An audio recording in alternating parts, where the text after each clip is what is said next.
Bon, tu vois, quand je t'enverrai des livres, tu cliques sur le lien, là, puis dans le menu qui apparaît, tu cherches iBook, là, l'icône orange avec un livre ouvert, là.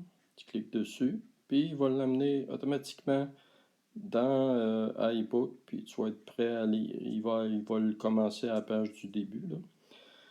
Là, moi, je veux attirer ton attention sur le menu en haut à droite, là. Si tu cliques sur le A, là, tu vois, tu as le curseur, le premier curseur, là, c'est pour augmenter la luminosité, là.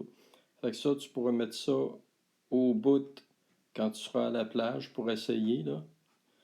Dans mon vidéo, on voit pas la différence, là, mais si tu le fais chez vous, tu vas voir, ça fait beaucoup plus brillant. Fait que ça devrait aider quand tu veux lire à la plage, là. Aussi, en bas, tu as les deux lettres, le petit A et le grand A, là.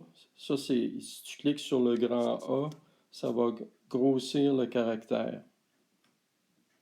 Regarde. Chaque fois que tu cliques dessus, il grossit. Fait que tu peux le mettre à la grosseur que tu veux, là, selon tes goûts.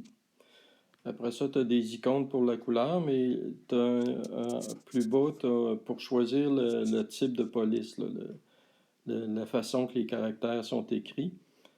Euh, par- euh, Moi, j'aime bien, tu vois, tu peux toutes les essayer, là, mais moi, celui que je préfère, je trouve le plus clair, c'est lui, là, San Francisco, là. Mais tu joues avec, puis ça, c'est une question de goût. Tu prends celui que tu préfères.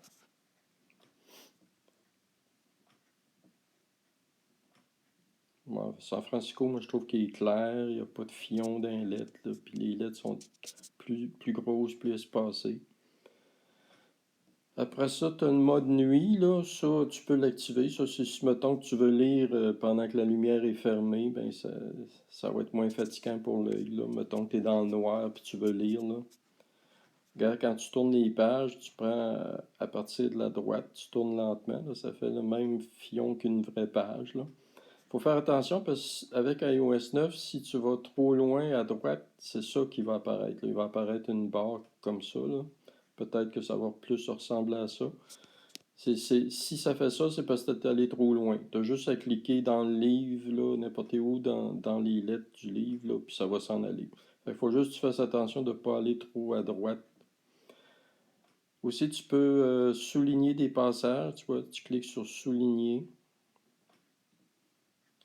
Tu peux même mettre une note si tu veux, en cliquant sur le petit carré jaune, là, tu mets la note que tu veux, c'est que j'ai aimé ce passage, ou je comprends pas, ou n'importe quoi.